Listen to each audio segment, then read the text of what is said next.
안녕하세요. 2014년도 상반기 초졸 실과 기출문제 풀이 시간입니다.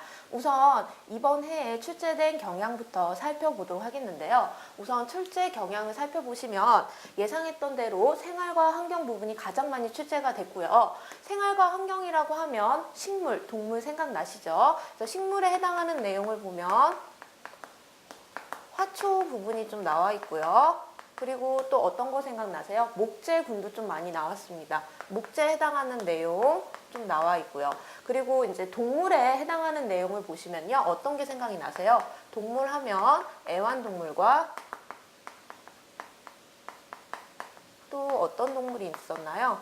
경제적인 이익을 얻기 위해서 사육되는 경제동물이 있었죠. 이렇게 두 가지 해당하는 내용이 출제가 됐고요. 역시 그 다음에 우리의 식사 부분이라고 하면 음식 만드는 부분인데요. 음식 만들기 전에 영양소 부분, 그쵸? 각 영양소에 해당하는 식품군에 해당하는 문제가 출제가 됐고요. 그리고 또 어떤 거요? 음식 만들 때 한 그릇 음식 생각이 나시죠? 한 그릇 음식에 해당하는 내용도 출제가 되었습니다. 그리고 이제 생활과 만들기 부분이라고 하면 어떤 게 생각나세요? 이제 손바느질로, 그쵸? 생활용품 만드는 부분에서 문제가 많이 출제가 됐고요. 생활용품 만들기. 그래서 생활용품 만들기에서 해당되는 방법들을 생각을 해보면 어떤 것들이 있었나요? 손바느질 있었고요. 손바느질. 그리고 십자수가 있었고, 그리고 대바늘 뜨기, 그쵸? 대바늘 뜨기가 있었죠? 대바늘 뜨기. 이런 것들이 이렇게 출제가 되었습니다. 그래서 매 출제됐던 것과 거의 비슷하게 유사하게 출제된 경향을 좀 보이고요. 그러면 1번 문제부터 살펴보도록 할게요.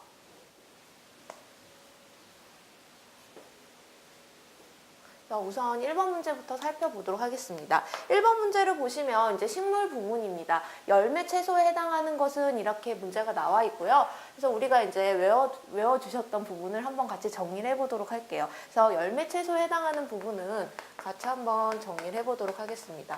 열매 채소에는 어떤 것들이 있었나요? 같이 한번 정리해보면 토마토, 수박, 그쵸?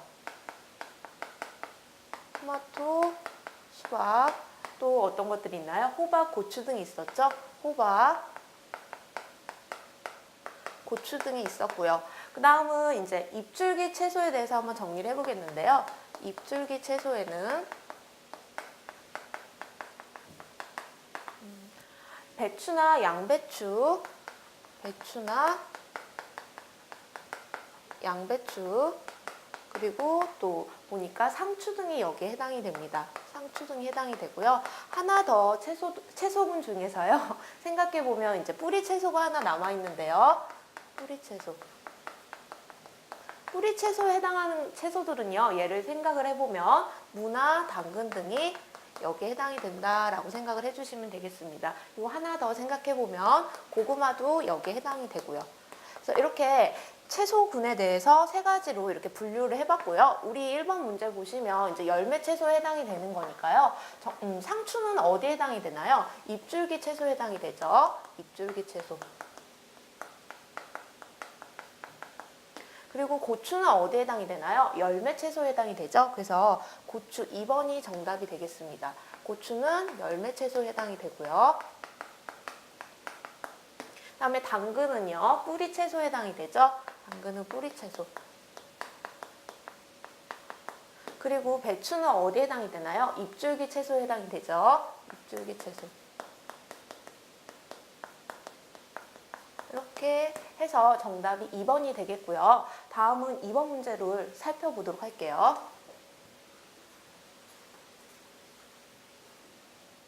다음은 2번 문제고요. 2번 문제에서는 이제 애완동물을 기르는데 준비물에 해당하는 내용이 보기 부분에 나와 있고요. 애완동물을 고르라는 문제입니다. 우선 문제부터 읽어볼게요.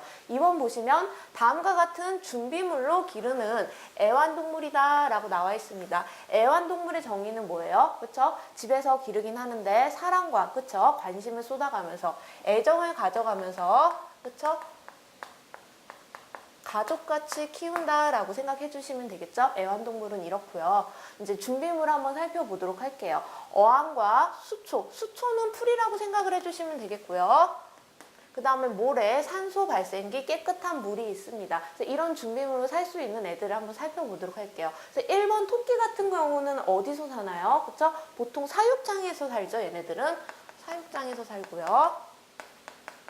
그리고 인꼬는요. 인꼬도 보통 이렇게 사육장이 있죠, 얘네도. 사육장에서 살고요.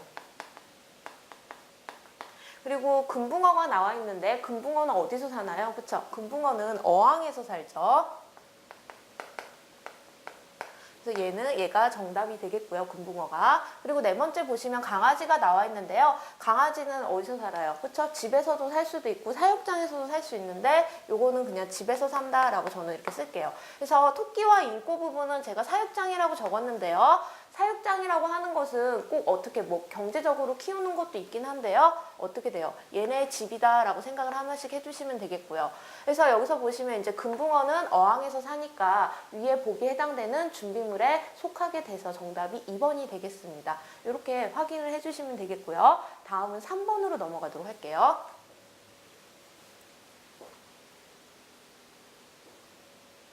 다음은 3번이고요.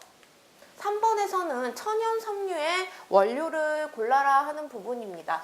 천연 섬유라고 하는 것은요. 자연 그대로의 섬유를 천연 섬유라고 합니다. 자연 상태 그대로의 섬유를 천연 섬유다라고 합니다. 이렇게 생각을 해주시면 되겠고요. 이제 보기에서 고른 것은 이라고 나와 있는데요. 한번 살펴보도록 할게요. 여기서 이제 크게 섬유 부분을 한 가지 더 말씀을 드리고 시작을 할게요. 섬유에서는 크게 두 가지 부분으로 나뉩니다. 그래서 천연 섬유가 있고요. 크게 보시면 천연 섬유가 있고요. 천연 섬유라고 하는 것은 제가 방금 전에도 말씀드렸듯이 자연 상태에서 그대로 만들어진 섬유다라고 생각을 해주시면 되고요. 자연 상태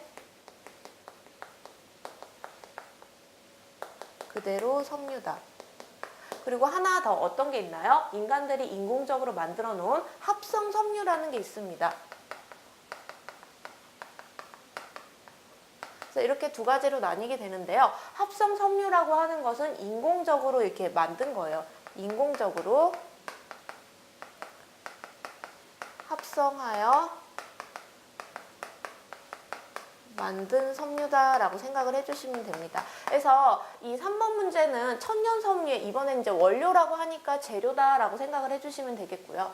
원료라고 하는 것은 재료다라고 생각을 해주시면 되겠습니다.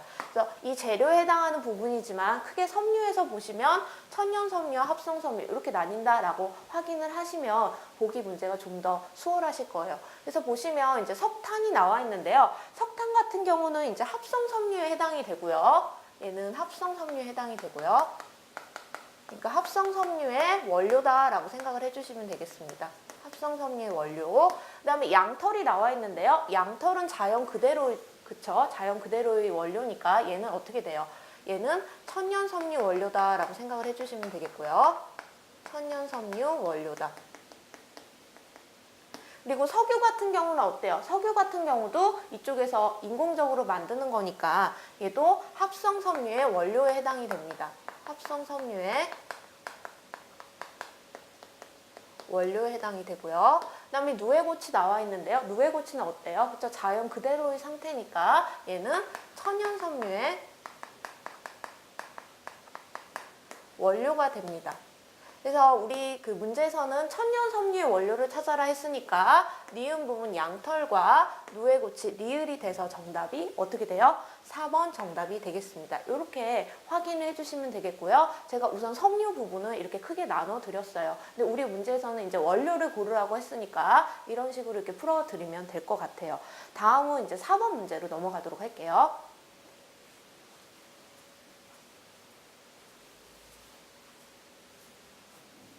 다음은 4번 문제고요. 4번에서는 이제 조리기구에 해당하는 문제가 나와 있습니다. 조리기구에 해당하는 문제고요. 우선 읽어보도록 할게요. 액체나 가루의 액체 상태는 어떤 건가요? 그쵸? 물 같은 상태죠. 이렇게 흐르는 상태죠. 흐르는 성질이 있는 상태죠. 흐르는 성질이 있는 상태. 흐르는 성질이 있는 액체나 가루는 분말이라고 생각을 해주시면 되겠죠? 분말. 부피라는 건 뭔가요? 부피라는 건 얘가 얼만큼을 차지하고 있는지 양이죠. 그쵸? 차지하는 양이죠. 양을 잰다는 거죠. 이렇게 잴 때 사용하는 거다 이러고 나왔고요. 그림이 이렇게 나와 있는데요.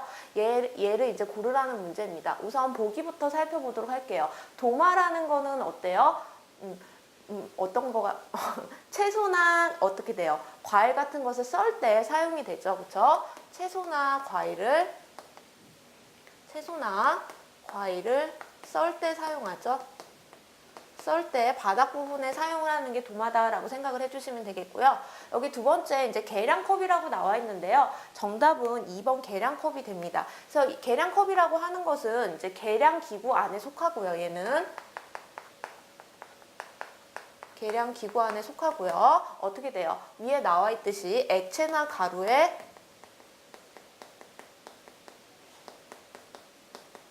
부피 측정할 때 이용이 됩니다. 그래서 한 가지 주의해야 될 것은 액체나 특히 분말을 잴 때는요. 이 위에 올라가면은 안 돼요. 그러니까 가루가 평평하게 깎일 정도로 맞춰줘야 돼요. 눈금에. 그래서 가장 주의해야 될 것은 가루를 잴 때는 어떻게 돼요? 가루를 잴 때는 평평하게 깎아서 재야 합니다. 이게 가장 큰 특징이고요. 그래서 계량 기구에는 이제 계량컵도 하나 있고요. 하나 더 계량 스푼이란 것도 있습니다. 계량 스푼이란 것도 있는데 우리 이제 시험 문제는 계량컵이 나왔고요. 이렇게 확인해 주시면 되겠고요. 수세미는 어디에 이용이 되나요? 그쵸? 설거지할 때 이용이 되죠. 수세미는 설거지할 때 사용이 되고요. 설거지할 때 세제와 함께 사용을 하죠. 그 다음에 프라이팬은 어떤 거예요? 음식을 조리하고 가열할 때 쓰죠. 음식을 조리하고 가열할 때 사용을 하죠. 이렇게 확인해 주시면 되겠습니다. 4번 문제 조리기구에 해당하는 정답은 2번인 계량컵이 되겠고요. 다음은 5번으로 넘어가도록 할게요.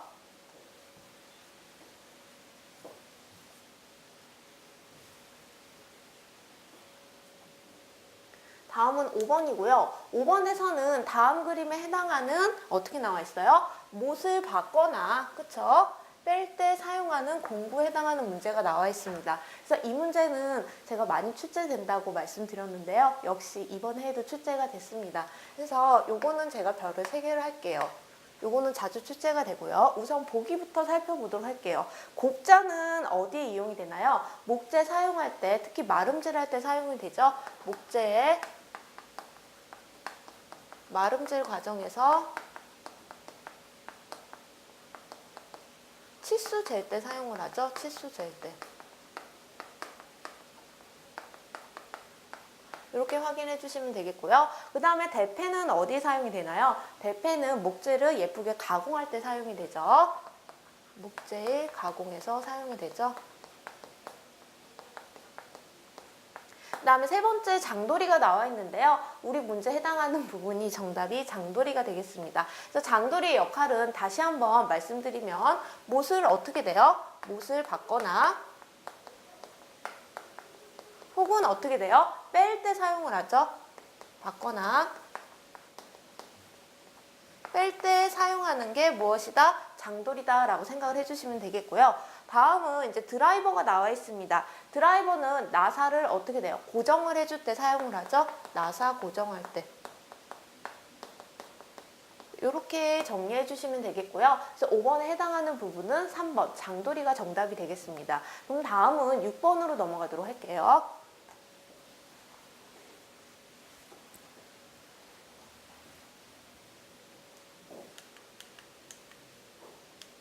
다음은 6번이고요. 다음과 같은 방법으로 작성하는 것은 이라고 나와 있습니다. 그래서 한번 보기 부분을 살펴보면요. 특징이 날짜별로 작성한다 라고 나와 있죠.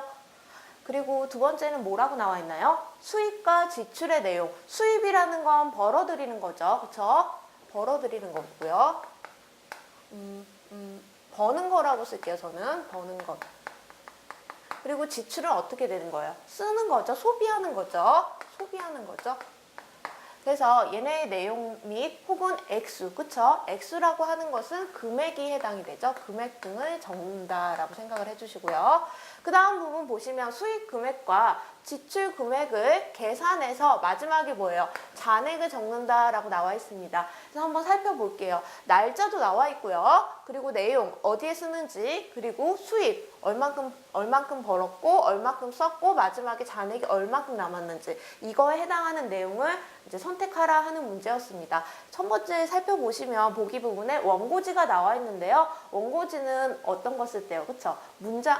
글 쓸 때 사용하는 부분이죠. 글을 쓸 때 사용한다라고 생각을 해주시면 되겠고요. 다음은 사진첩이 나와 있는데요. 사진첩은 사진을 수집할 때, 그쵸? 사진을 모아서 정리할 때 사용하죠.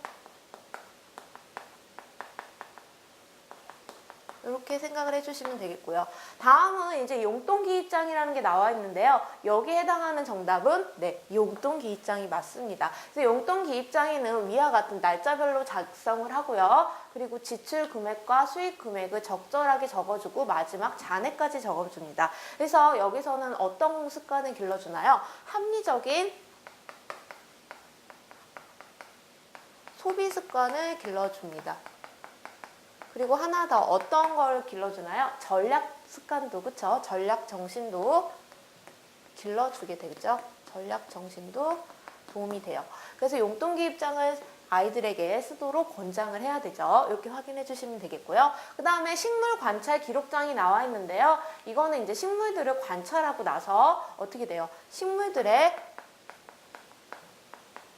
특징과 모양 등을 기록해 놓는 부분이에요.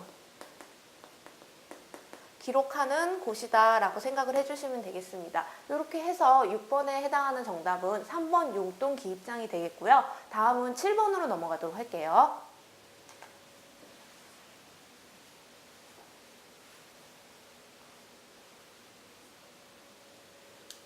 다음은 7번이고요. 7번 문제를 보시면 다음과 같은 방법으로 이번에 이제 전략 문제인데요. 전략할 수 있는 생활 자원은 이라고 나와 있습니다. 그래서 한번 보기 부분 살펴보도록 할게요. 컴퓨터 사용 후에는 전원을 끈다. 그쵸?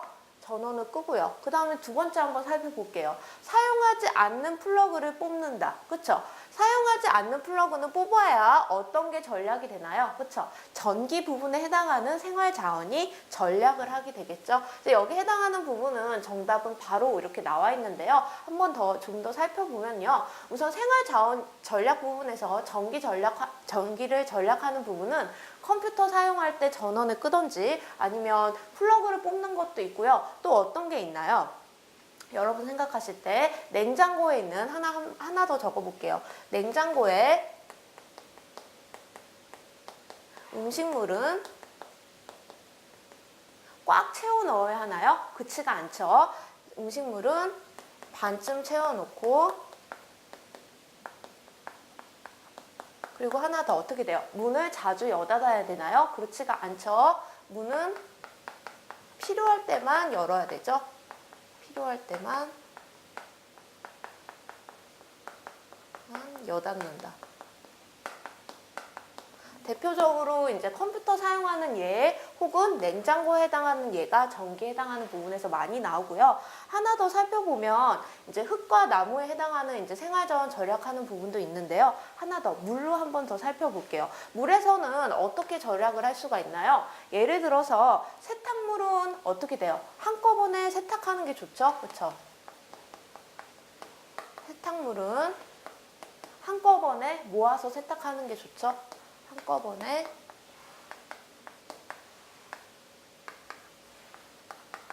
모아서 세탁하는 것이 좋죠. 왜냐하면은 여러 번 이렇게 나눠서 하면 물도 많이 낭비가 되잖아요. 이렇게 확인을 해주시면 되겠습니다. 그래서 대표적으로 이제 생활자원 전략하는 문제에서 전기가 나와 있는데요. 저는 하나 더 생각을 해봤고요. 그리고 물에 해당하는 전략 방법도 같이 한번 생각을 해봤습니다. 두 가지, 물과 전기가 대표적으로 많이 나오니까요. 이렇게 정리해 주시면 되겠고요. 다음은 8번 문제로 넘어가도록 할게요.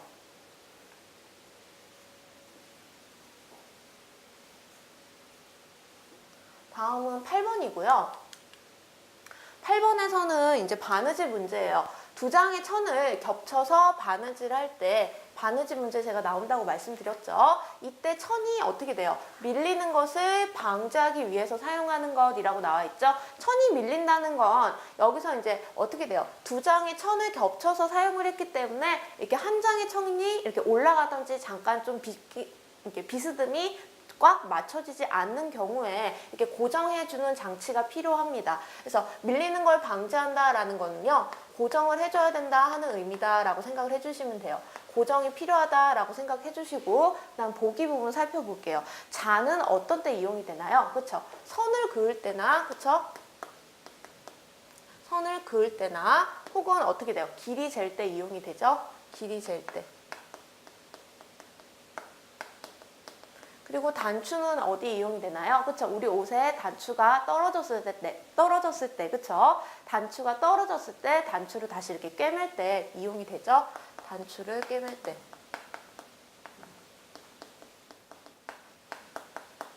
그리고 초크는 어디에 이용이 되나요? 초크는 천에 선을 그을 때 사용이 되죠.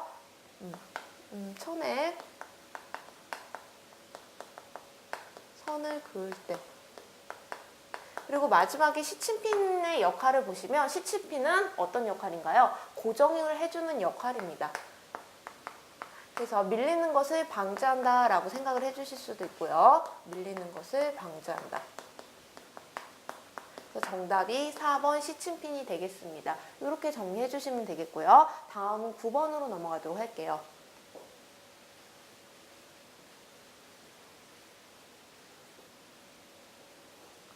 다음은 9번이고요. 다음 설명에 해당하는 식물 관리 방법에 해당하는 문제입니다. 그래서 식물 관리 방법에 해당하는 문제고요. 한번 보시면요. 식물이 마르거나 시들지 않도록 이게 어떻게 돼요? 결과적인 현상이다 라고 생각을 해주시면 되겠죠. 결과적인 현상이다.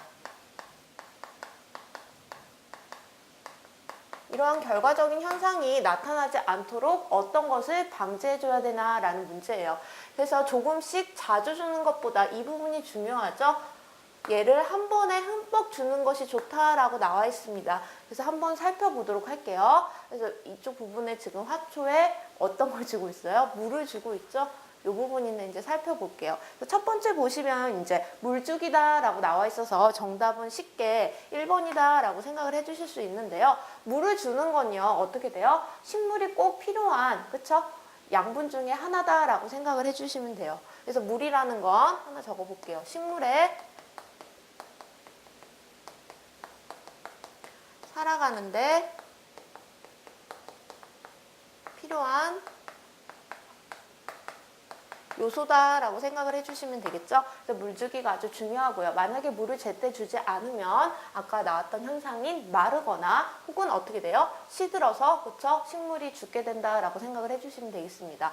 다음 2번 보시면 풀뽑기가 나와 있는데요. 이렇게 식물 옆에 자라다 보면 식물이 옆에 이제 풀들이 막 자라고 있어요. 얘네들을 제때 뽑아주지 않으면 양분들이 나가게 되거나 그쵸? 좀 지저분하거나 안 좋게 됩니다. 그쵸? 그래서 양분 문제도 있고요. 그쵸? 그래서 풀은 자주 뽑아주는 게 환경, 그쵸? 환경적으로 좀 보기가 좋죠? 환경적으로 이렇게 생각을 해주시면 되겠고요. 그 다음에 가지치기 같은 경우도요.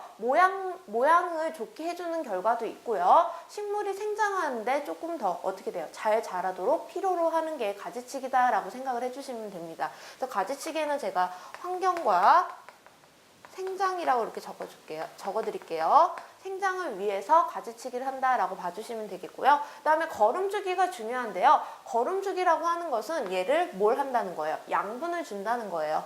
사람도 가끔씩 양분을 먹어야지, 그쵸? 좋은 걸 먹어야지 좀 더 힘이 나죠. 식물도 역시 마찬가지입니다. 식물에서의 양분을 거름이다라고 하나 더 용어를 알아주시면 되겠고요. 이것도 중요하니까 제가 별을 하나 드릴게요. 그래서 9번에 해당하는 문제는 이제 정답이 1번 물주기였습니다. 이렇게 정답 확인해 주시고요. 다음은 10번 문제로 넘어가도록 할게요.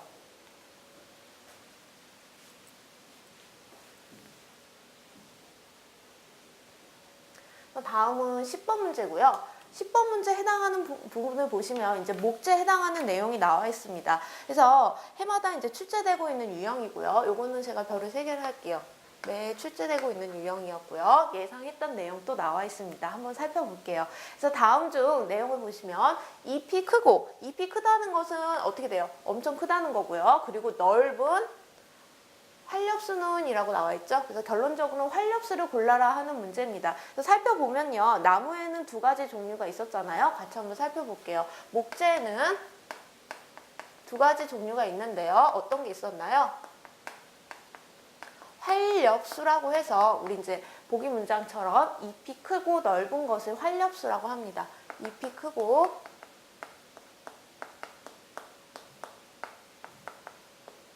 넓은 목재를 어떻게 돼요?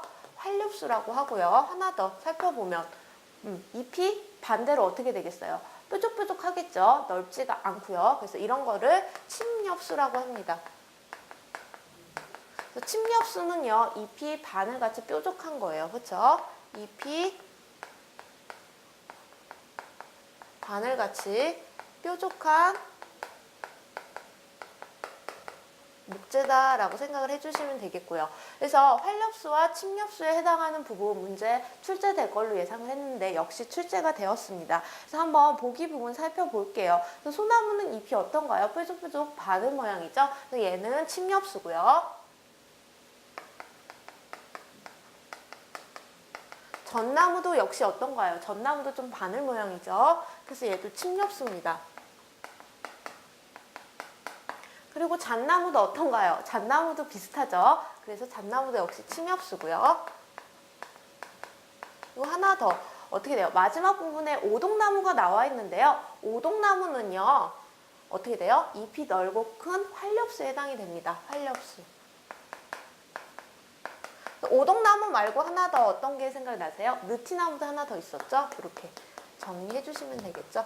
그래서 10번 문제는 매일 출제가 되고 있고 예상했었는데 역시 또 나왔고요. 이렇게 확인을 해주시면 되겠습니다. 다음은 11번으로 넘어가도록 할게요.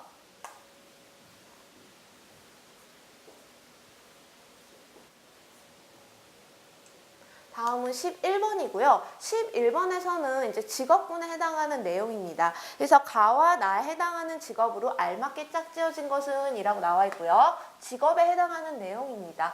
그래서 이제 가 부분 한번 살펴볼게요. 법원에서 그쵸? 법을 집행하는 곳이죠. 법원이란 곳은 제가 적어드릴게요. 법원이란 곳은 법을 집행한다라고 생각을 해주시면 되겠고요.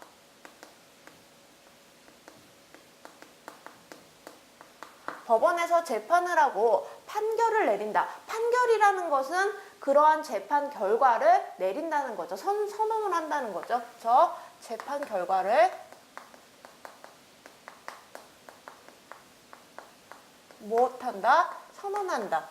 결과를 내린다라고 생각을 해주시면 되겠습니다. 그래서 가에 해당하는 직업군인데요. 한번 가 부분 살펴볼게요. 1번이 판사라고 나와 있는데요. 판사의 직업군은 어떤 역할을 해요? 법원에서 재판을 하거나 혹은 판결을 내리는 부분이죠. 그렇죠? 그래서 판사는 법원에서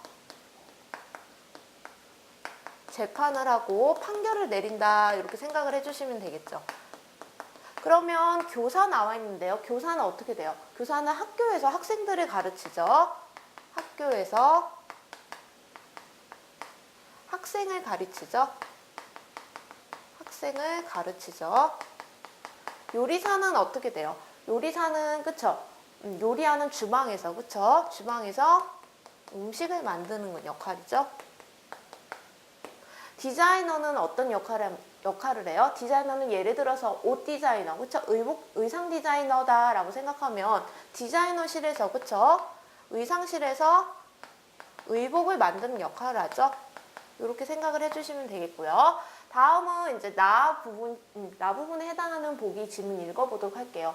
이번에는 이제 병원에서 어떻게 돼요? 환자를 진찰을 하고요. 혹은 처방이라는 거는 이 환자의 병증에 그쵸? 병환 증세에 대한 결과를 내리는 거죠. 그쵸? 병의 결과를 내리는 거죠. 그쵸? 그래서 이에 해당하는 직업군을 살펴봐야 되는데요. 한번 나 부분에 해당하는 보기 부분 살펴볼게요. 처음에 보면 의사라고 나와 있는데요. 의사는 어디서 일어나요? 병원에서, 그쵸? 환자들의 병을 진단을 하죠. 그래서 나에 해당하는 보기 지문과 일치했죠. 그래서 정답이 가 부분은 판사고 나 부분은 의사가 되겠습니다. 그래서 보기 지문에 해당하는 정답은 1번이 이렇게 되겠고요. 다음 부분 한번 내려가 볼게요. 가수는요, 보통 어디서 일을 하나요? 그쵸? 가수 부분은 음악하는 거, 그쵸? 음악하는 곳에서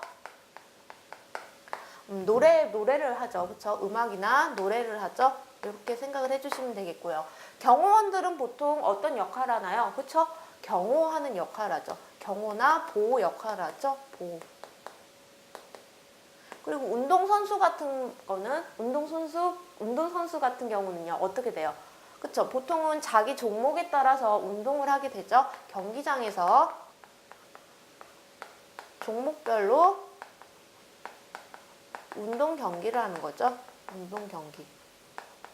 이렇게 정리해 주시면 되겠습니다. 그래서 11번에서는요, 각 직업군에 해당하는 내용을 골라라 하는 부분이었는데요. 이렇게 여러분도 이제 문제 푸실 때 각 직업군이 어디서, 어떤 장소에서 어떤 역할을 하는지 이렇게 분류해서 확인해 보시면 정답이 이렇게 나오실 수 있을 것 같고요. 다음은 12번으로 넘어가도록 할게요.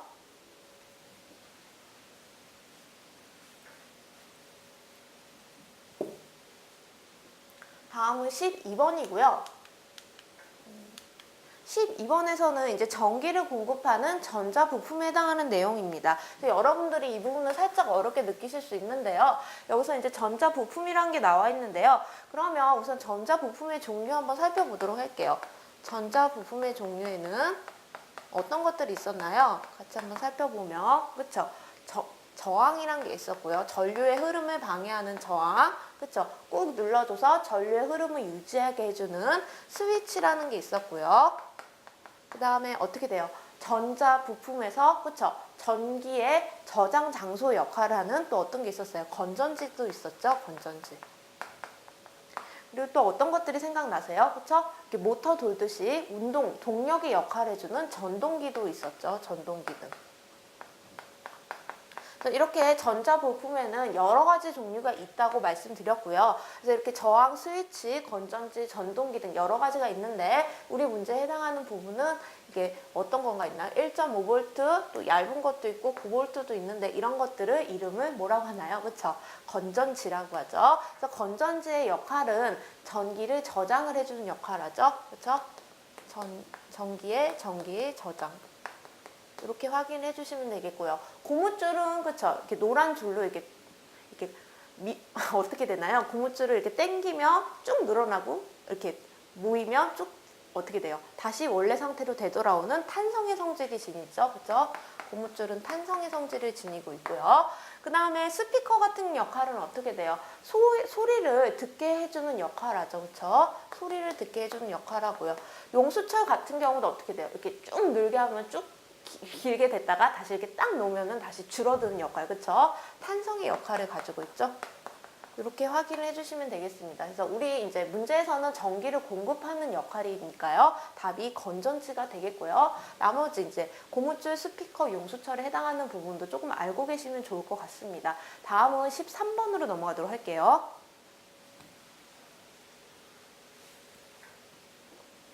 다음은 13번이고요. 13번에서는 이제 목제품 만들기 과정이 나오는데요. 목제품 만들기에서 이제 해당하는 예입니다. 그래서 곱자나 자를 이용해서 어떤 역할을 해요? 그쵸? 얘는 선을 긋는 역할을 하죠. 그래서 목재에 마름질 선을 긋는다라고 나와 있죠. 그래서 곱자나 자의 역할은 마름질 선을 긋는다라고 생각을 해주시면 되겠고요. 다음은 이제 톱이라는 게 나와 있는데요. 톱이라는 것은 이제 잘라주는 역할을 해줘요. 예를 보면 어떻게 돼요? 목재를 자르는 역할이다 라고 나와 있죠. 여기서 보시면 이제 자를 이용해서 선을 긋거나 혹은 톱을 이용해서 자르는 역할을 하는 이러한 과정은 목재에서 어디에 해당이 되냐 하는 부분입니다. 그래서 이 문제도 많이 출제가 됐고요. 제가 예상했었는데 역시 이번에도 또 나왔습니다. 있습니다. 한번 살펴볼게요. 보기 지문에 보시면 조립하기라고 나와 있는데요. 조립하기라고 하는 것은 목재를 어떻게 돼요? 못을 박던지 해서 고정해서 형태를 만든다라고 생각을 해주시면 돼요. 못을 박아서 목재의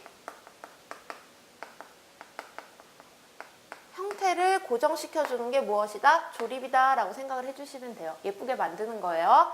그 다음에 두 번째 보시면 이제 마름질하기가 나와 있는데요. 여기에 해당하는 정답은 마름질하기가 맞습니다. 마름질하기라고 하는 것은 선을 긋던지요. 선을 긋거나 혹은 어떻게 돼요? 톱으로 자를 때, 그쵸? 자를 때 사용하는 과정을 마름질하기다 라고 생각을 해주시면 되겠고요. 여기 이 보기에 해당하는 정답은 2번이 되겠습니다. 다음은 이제 구상도 그리기라고 나와 있는데요. 구상도 그리기라고 하는 거는 어떤 거예요? 스케치를 통해서 어떻게 된다? 자로 그리는 거를 구상도 그리기예요. 제가 적어볼게요. 스케치로 어떻게 돼요? 나중에는 스케치를 한 것을 자로 그린다 라고 생각을 해주시면 돼요. 스케치한 것을 자로 그리는 게 구상도다 라고 생각을 해주시면 되겠고요. 다음은 이제 페인트 칠하기인데요. 페인트 칠하기는 마지막 가공 과정에서 이렇게 나온다 라고 생각을 해주시면 돼요. 가공 과정에서 목재의 모양을 예쁘게 해주려고 겉부분에 칠해놓은 부분을 페인트 칠하기다 라고 생각을 해주시면 되겠습니다. 다음은 14번으로 넘어가도록 할게요.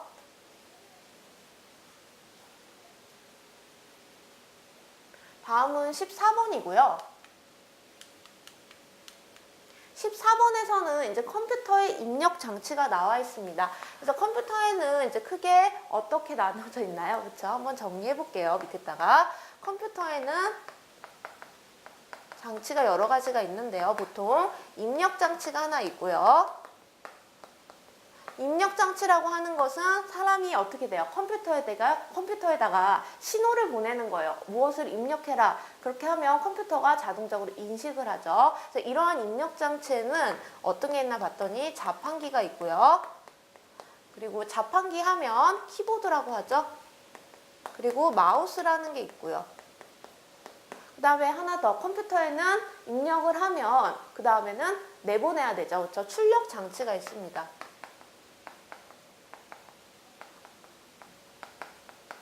출력 장치에서 보시면 대표적인 출력 장치는 프린터라는 게 있고요. 제가 어떤 문서 작업을 해서 입력해서 어떻게 돼요? 입력을 하고서 출력을 딱 누르면 얘가 제가 일한, 그쵸? 문서 작업한 게 쫙 출력이 돼서 나오죠. 프린터에서. 이렇게 확인해 주시면 되겠고요. 하나 더. 이런 출력한 거를 어떻게 돼요? 그 컴퓨터 안에 저장을 시킬 수도 있죠. 저장 장치라는 게 하나 있습니다.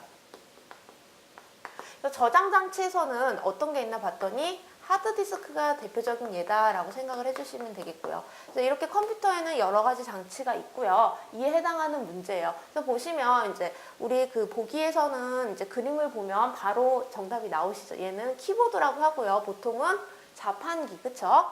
자판기라고 하죠. 자판기. 이렇게 생각을 해주시면 되겠고요. 마우스는 이렇게 어떻게 돼요? 클릭할 때 이용이 되죠? 얘도 대표적인 입력 장치다라고 생각을 해주시면 되겠고요. 그 다음에 프린터는 출력 장치에 해당이 되죠. 출력 장치. 그리고 하드디스크는 저장 장치에 해당이 되죠. 대표적인 저장 장치. 이렇게 정리를 해주시면 되겠습니다. 다음은 15번으로 넘어가도록 할게요.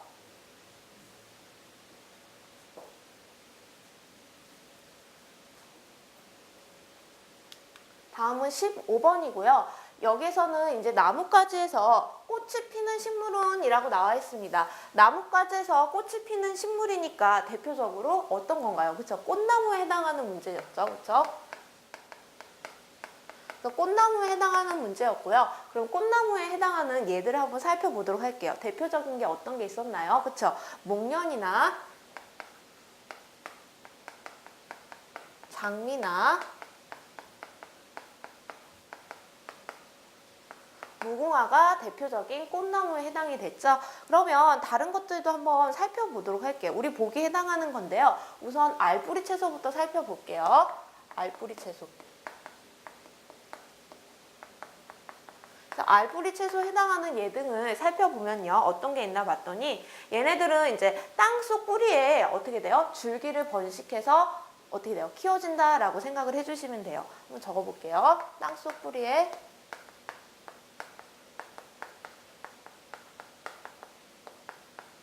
줄기를 번식해서 키워진다라고 생각을 해주시면 되겠고요. 이런 것들이 알뿌리 채소고요. 그렇죠? 대표적인 예는 이제 튤립이 있겠고요. 그 다음에 이제 보기에 해당하는 예인데요. 한두 해살이 화초가 있습니다. 채소가 있습니다. 한두 해살이 채소가 아니라 다시 정정할게요. 화초가 있습니다. 얘네들은 이제 자랄 때 어떻게 돼요? 좀 텀이 있죠. 한두 해 정도 있다가 그쵸? 텀이 있어서 자라는 화초고요. 대표적인 예를 살펴보면 채송화나 봉선화 등이 있어요. 채송화나 봉선화 등이 여기에 해당된다라고 봐주시면 되겠습니다. 우리 문제에서는 이제 꽃이 피는 식물이니까 어떤 거를 골라라 하는 거예요? 꽃나무를 골라라 하는 거예요. 그쵸? 꽃나무를 골라라 하는 거니까 살펴볼게요. 1번 보기 지문은 목련 나와 있네요. 그쵸? 목련은 대표적인 꽃나무에 해당이 되죠. 그쵸? 그래서 1번이 정답이 되겠고요. 얘는 꽃나무다라고 생각을 해주시면 되겠습니다. 그 다음에 튤립이 나와 있는데요. 튤립은 알뿌리 채소고요. 그쵸? 땅속 뿌리에서 줄기를 번식한다라고 생각을 해주시면 되겠습니다. 알뿌리 채소. 그리고 채송화, 봉선화는 어떻게 돼요? 한두 해살이 화초가 되겠죠. 그쵸? 한두 해살이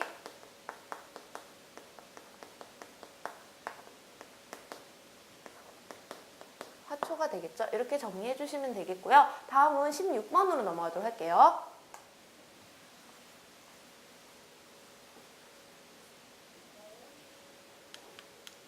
다음은 16번이고요. 이번에는 이제 곡류에 해당하는 식품군이 나와 있습니다. 곡류라고 하시면 이제 생각을 해보면 어떤 게 있나 봤더니 주로 밥류, 그쵸? 우리가 먹는 주식류를 생각을 해주시면 되겠죠? 주식. 밥류를 생각을 하면 되겠죠? 밥에 해당하는 종류를. 한번 봅시다. 보기 1번 귤이 나와 있는데요. 귤은 어떤 거예요? 그쵸? 열매죠. 그쵸? 과일에 해당하는 거죠? 과일. 이렇게 생각을 해주시면 되겠고요. 다음은 갈치가 나와 있는데요. 갈치는 생선류에 해당이 되죠. 생선류. 그쵸? 그 다음에 우유는 어떤 거에 해당이 되나요? 우유 및 유제품류에 해당이 되죠. 유제품. 그 다음에 네 번째 보시면 보리밥이 나와 있는데요. 끝에 뭐가 나와 있어요? 보리밥이니까 얘가 곡류, 그쵸? 밥에 해당하는 식품이 되겠습니다. 얘는 곡류다라고 생각을 해주시면 되겠죠? 이렇게 확인해 주시면 되겠고요. 다음은 17번으로 넘어가도록 할게요.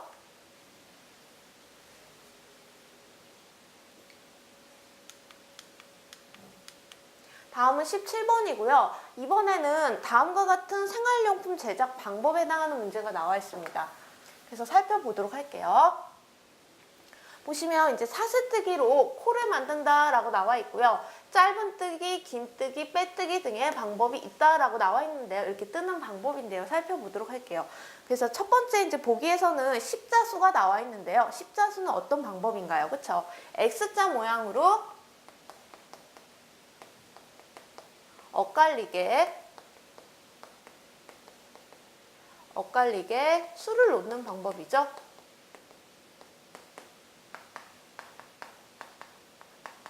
이게 십자수다라고 생각을 해주시면 되겠고요. 그 다음에 이제 스킬 자수가 나와 있는데요. 스킬 자수라는 거는 짧은 터시를 이용해서 이렇게 만드는 거예요. 짧은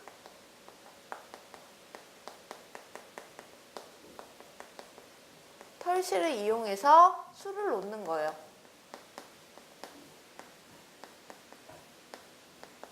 이렇게 확인해 주시면 돼요. 그 다음에 코바늘뜨기가 나와 있는데요. 역시 이게 코바늘뜨기가 보기에 해당하는 지문의 정답이 되겠습니다. 그래서 코바늘뜨기에서는 가장 큰 게 이제 코를 만드는 거죠. 그래서 코를 만들고 어떤 게 있어요? 여러 가지. 그쵸? 짧은뜨기, 긴뜨기, 빼뜨기 등이 있죠. 짧은뜨기 그리고 긴뜨기 그 다음에 빼뜨기 등, 그쵸? 여러 가지가 있죠?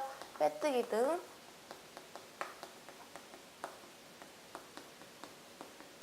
방법이 있죠. 이렇게 정리해 주시면 되겠고요.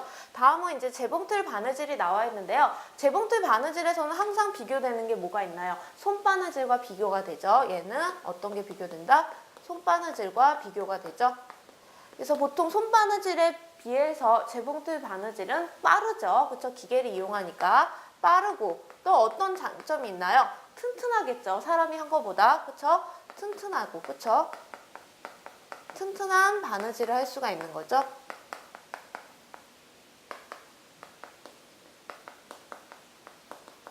이렇게 정리를 내려주시면 되겠습니다. 그래서 17번의 정답은 3번이 되겠고요. 다음은 이제 18번으로 넘어가도록 할게요.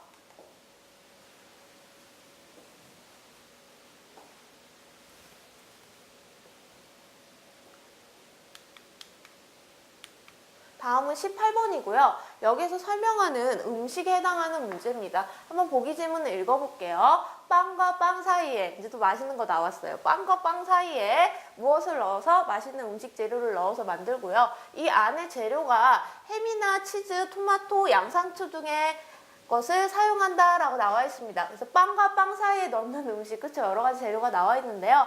한번 살펴볼게요. 잡채가 나와 있고요. 그리고 잡채 같은 경우는 어떻게 만들어요? 당면을 이용해서 만들죠, 그쵸? 당면을 이용해서 만들고요. 당면을 볶아서 만드는 거고요. 그 다음에 탕수육 같은 경우는 어떻게 돼요? 돼지고기에다가 튀김옷을 입혀서 만드는 거죠, 그쵸? 돼지고기에 튀김옷을 입혀서 만드는 거고요. 그 다음에 김치찌개 같은 경우는 그쵸? 김치에다가 이렇게 끓이는 거죠. 재료는 김치고 넣고 김치에다가 물을 넣고 끓이는 거죠. 물을 넣고 끓이는 거죠.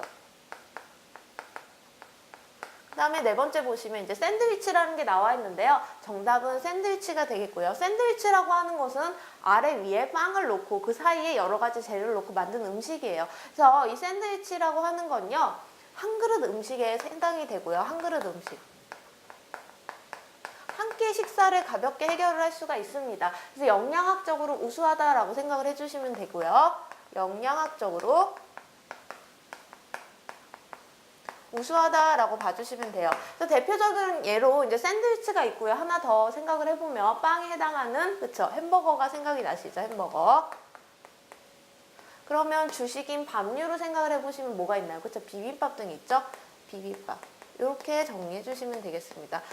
여기서는 이제 보기 지문에서는 단순하게 샌드위치다라고 나와 있지만 크게 생각하면 한 그릇 음식에 해당되는 내용이니까요. 이렇게 다시 한번 정리해 주시면 되겠고요. 다음은 19번으로 넘어가도록 할게요.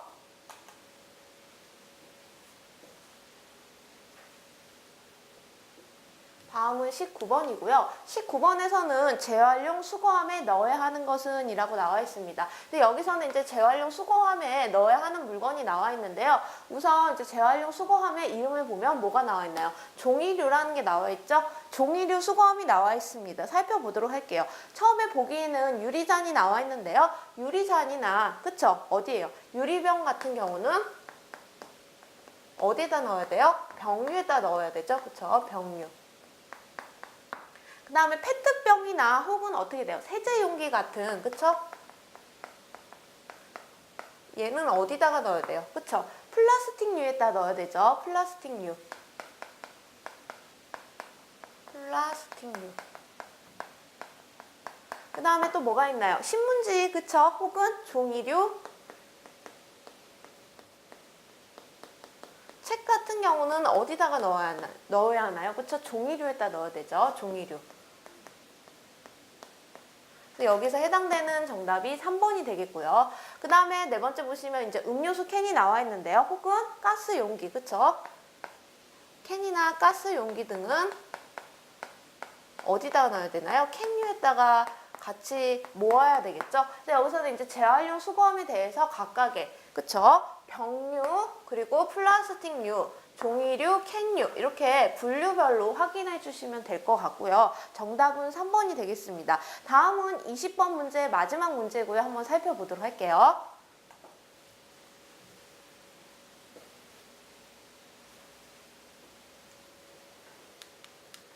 다음은 20번 문제 마지막입니다. 봅시다. 경제동물과, 그쵸? 여기서 이제 경제동물이 나와 있는데요. 경제동물이란 건 뭐예요? 그쵸? 경제적인 이익을 얻기 위해서, 경제적인 이익을 얻기 위해서 사람이 어떻게 돼요?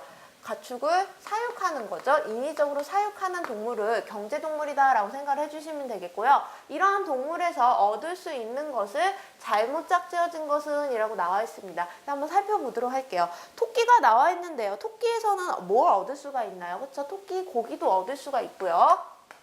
알은 얻을 수가 없죠. 토끼는 새끼를 낳죠. 그렇죠? 고기도 얻을 수가 있고 가축을 통해서 털도 얻을 수가 있죠. 그렇죠? 이렇게 생각을 해주시면 되겠습니다. 그래서 정답은 바로 1번이 나와 있고요. 다음 보기 한번 살펴보도록 할게요. 그래서 오리 같은 경우는 오리고기 많이 드시죠. 그렇죠? 오리 같은 경우는 고기를 얻을 수가 있고요. 돼지 같은 경우도 고기도 얻을 수 있고요. 혹은 또 가죽도 얻을 수가 있습니다. 이렇게 정리해 주시면 되겠고요. 젖소는 뭐예요? 그쵸? 우유를 얻을 수가 있죠. 그래서 이렇게 해서 경제동물에 해당하는 부분이 그쵸? 문제가 출제가 되었고요. 확인을 해주시면 되겠습니다. 그래서 이렇게 해서 1번부터 20번까지 문제를 모두 풀어봤고요.